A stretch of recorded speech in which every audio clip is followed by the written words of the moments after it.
Assalamualaikum. Kita jumpa lagi hari ni. Apa cerita hari ni? Aduh, isap rokok dulu.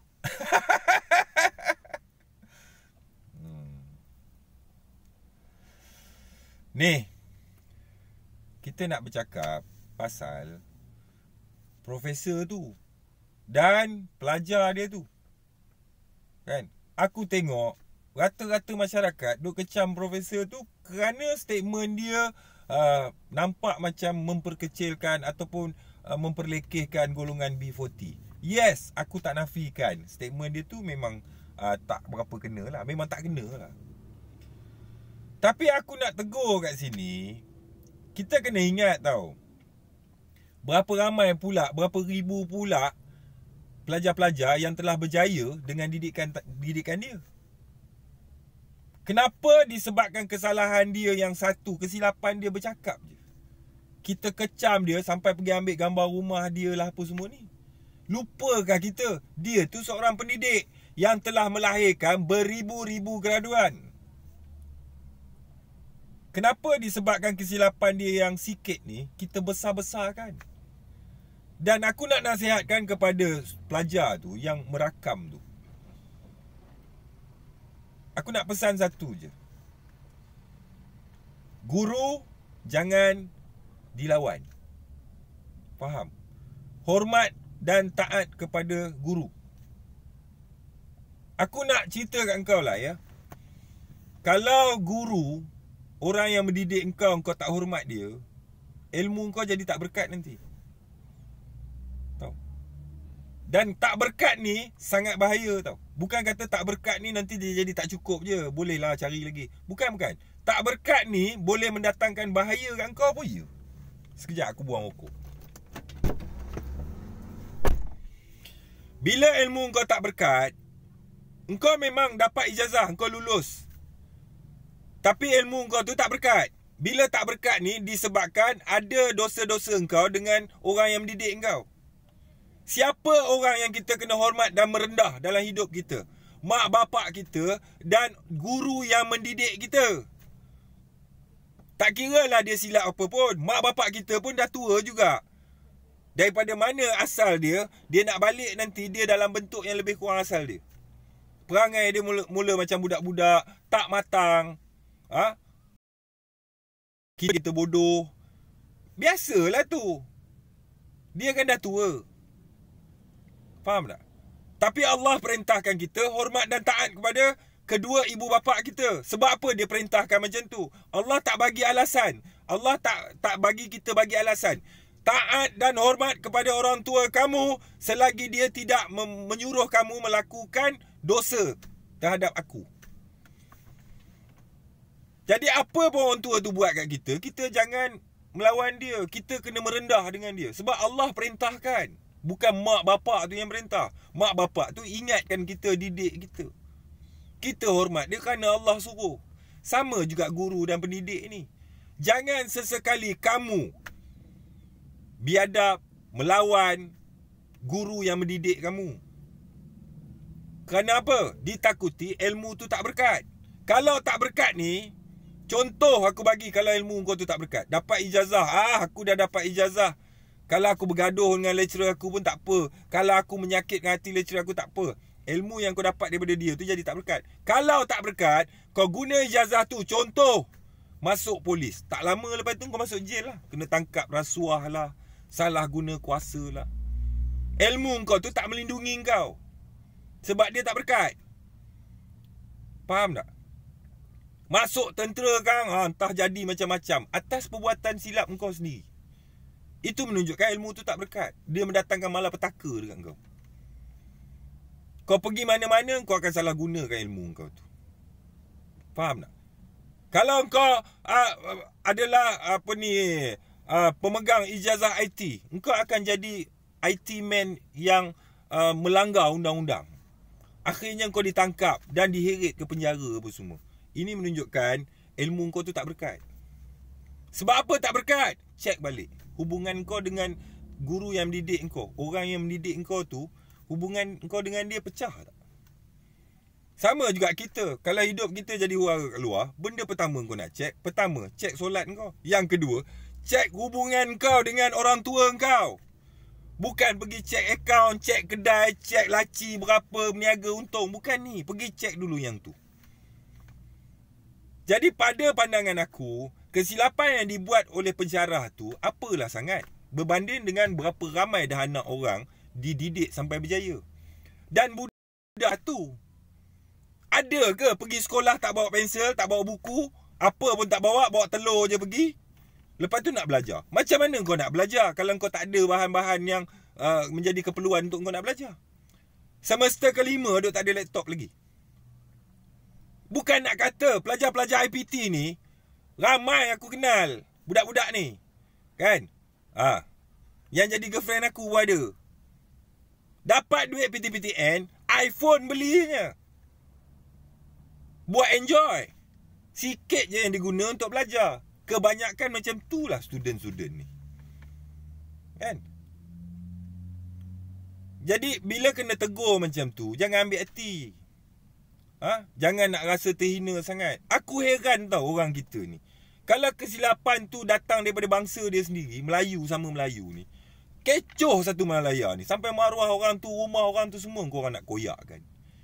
Tapi kalau pergi dekat IPT bangsa lain, bangsa Cina punya IPT, kau tahu tak berapa ramai anak Melayu kena hina, kena kutuk dekat IPT bangsa lain ni?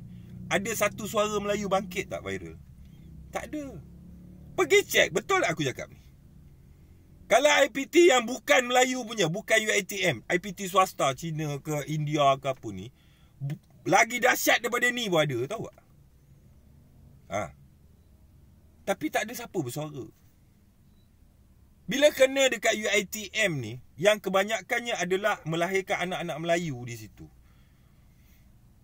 silap sikit je viral satu Malaysia ni. Come on lah. Kebaikan dia ada banyak. Dan dia adalah orang yang dah pencen, orang tua. Dan pelajar tu, kau tak boleh hormat, tak boleh merendah ke dengan orang yang mendidik kau? Faham tak? Dia nak didik kau lah, sebab tu dia marah kau macam tu. Cuma dia orang tua, emosi dia tu tak kuat dah. Jadi dia terlepas kata-kata yang tak sepatutnya. Kita sebagai anak didik dia, sepatutnya kita menghormati dia. Dan kita mengambil kira bahawa niat dia nak didik kita, bukan nak menghina kita. Mungkin dengan cara membuatkan kita rasa down tu akan membangkitkan semangat kita untuk membetulkan keadaan tu. Kau pasal apa semester kelima duk tak ada laptop ni? Faham tak? Mana pergi duit PT kau? Jadi aku tak menyokong lah juga. Tak kata profesor tu buat benda yang betul. Salah juga dia cakap macam tu. Tapi sebagai anak murid, kau rasa rugi ke kalau kau merendah dengan orang yang mendidik kau? Besok kau dapat ijazah tu, kau tengok ijazah tu membawa kejayaan dalam hidup kau ataupun membawa malapetaka dalam hidup kau. Ni aku nak pesan ni. Berapa banyak pemegang ijazah, hidup dia jadi huru-hara. Cek balik hubungan dengan orang yang mendidik dia tu baik ke tak baik? Guru jangan dilawan. Orang yang mendidik kita, hendaklah kita merendah dan hormat dia. Yang kau pergi rakam, pergi viral, punya maruah, jadi huru-hara macam ni, ada kau fikir ke? Kau tak fikir keselamatan kau ke? Tahu? Tak ada redha guru tu, habislah kau punya ijazah tu jadi tak berkat kang. Kalau tak berkat kang, ijazah tu akan mendatangkan bala kan kau. Kau fikir sangat singkat. Dah dapat ijazah, senang nak dapat kerja. Masuk kerajaan kena tangkap rasuah, masuk swasta kena tangkap polis. Semua kan kerja kau jadi macam ni lah. So nasihat aku kepada budak ni, pergi cari prof tu balik. Minta maaf kat dia. Pastikan dia maafkan kau. Sebab apa? Hidup kau tak selamat tau kalau kau lawan orang yang mendidik kau macam ni. Ni berat punya kes tau. Tengok satu sudut yang lebih baik. Kebanyakan orang yang berjaya adalah orang yang merendah dengan guru dia, merendah dengan orang yang mendidik dia. Dia bukan malaikat. Mak bapak kau tak pernah buat dosa ke? Buat dosa. Tapi Allah perintahkan kau hormat dan taat. Guru kau tak pernah buat dosa ke? Buat. Itu dia dengan Tuhan. Tanggungjawab engkau adalah hormat dan taat kepada dia, untuk engkau dapat keberkatan menuntut ilmu tu. Faham tak? So nasihat aku kepada budak tu, please lah. Aku tak heran kau boleh viral kata pensyarah kau tu buat engkau macam tu lah, menghina B40. Aku tak heran yang ni. Tapi aku takut tengok engkau. Tahu? Soal dia menghina engkau, besok Allah tanya kat dia akhirat besok. Tapi untuk engkau nak dapat keberkatan daripada apa yang dia didik engkau, ilmu yang dia turunkan pada engkau tu, kau perlukan menghormati dia. Ada engkau fikir? Tak ada.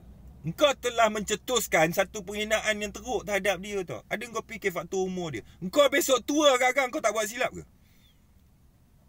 Kita ni kadang maki orang tanpa sebab, berdengki dengan orang tanpa sebab, cuma tak kena viral je.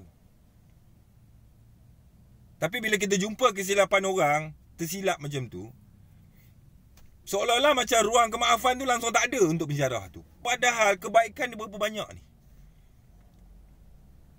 Tak usah sembang lah. Nak sembang apa lagi? Orang tua, kedua orang tua, guru. Kalau kau tak boleh merendah dengan golongan ni, hidup kau takkan selamat. Fikir-fikirkanlah apa aku cakap ni. Ya? So nasihat aku untuk student tu, pergi jumpa pensyarah tu balik, merendah, minta maaf kat dia. Harap-harap dia maafkan kau. Kalau dia tak maafkan kau, itu ijazah kau kasih koyak, buang tu sampah. Jangan gunakan ijazah tu. Kalau kau guna ijazah tu, mengundang malapetaka besar dekat kau. Sebab apa? Dia tak berkat. Ilmu tu tak berkat. So pada masyarakat, netizen semua, tak usah duk kecam sangat lah. Tahu? Kau tahu tak IPT bangsa lain, kalau anak Melayu pergi belajar dekat IPT bangsa lain, kau tahu tak macam mana lagi teruk kena maki dalam tu? Dalam askar berapa teruk kena maki? Dalam pasukan keselamatan yang pergi training-training, kau tahu maki kalau sampai peringkat mana? Tok, nenek, mak bapak engkau semua sarjan maki, selamba je. Tapi kau kena ingat, niat dia nak mendidik engkau. Lahir je bak dahaka yang mental dia kuat macam ni. Sebab apa? Sebab aku beranak-beranak terus mental kuat macam ni? Tak. Sebab ada seorang sarjan yang melatih aku, yang mengajar aku, kuatkan mental engkau. Jangan kena bakar kau nak koyak ni semua, jangan. Kami dilatih begitu. Masa dia melatih kami, dalam hati, ya Allah, geram je tengok sarjan ni. Tapi bila hari passing out, hari tamat latihan, kami rasa nak menangis berpisah dengan jurulatih tu. Sampaikan aku samping aku tengah pakai tu, aku buka lipat hadiah saja. Sebab apa? Tak ada benda nak hadiah pada masa tu. Pasal apa? Duit pun tak ada, apa pun tak ada. Pergi training mana ada duit, mana ada keluar-keluar, duduk dalam camp je kan. Bila hari terakhir nak balik tu, masa tu nak cari apa hadiah, nak hadiah jurulatih, tak ada. So aku buka samping aku tu, hadiah kat dia. Nampak? Sebab apa? Keberkatan tu. Nak jaga keberkatan ilmu tu. Jadi kita kena merendah dengan orang yang mendidik kita, supaya hidup kita berkat. Percaya cakap aku, kalau kau tak baik dengan kau punya pendidik kau ni, orang yang mendidik kau, profesor tu, kau terus lagi berkeras macam ni, lambat atau cepat, kejayaan yang kau dapat daripada bidang, daripada didikan dia, ijazah yang kau dapat melalui dia, akan mendatangkan malapetaka besar kat kau. Sebab ilmu tu tak berkat. Ya? Kalau kau masuk polis, kau terlibatlah dengan rasuah kan. Penyalahgunaan kuasa semua berlaku lah. Kalau kau masuk swasta, pecah amanah semua nak berlaku lah. Engkau akan rosak dengan ijazah tu. Ya? So nasihat aku kepada netizen, tak payah kecam sangat profesor tu. Lihat di sudut yang lebih positif, berapa ramai graduan yang telah berjaya melalui didikan dia. Jangan disebabkan kesilapan dia yang melepaskan kata yang sedikit macam ni, kita meroyan tak tentu arah macam ni, sampai macam ni, buat apa? Tak payahlah nak viral dengan sangat. Aku pelik orang kita ni. Kalau kesilapan bangsa dia tersilap sikit je, viral satu Malaysia. Kalau bangsa lain buat bangsa kita yang tak apa-apa, suara pun tak keluar. Fikir-fikirkan. Sekian. Wassalam.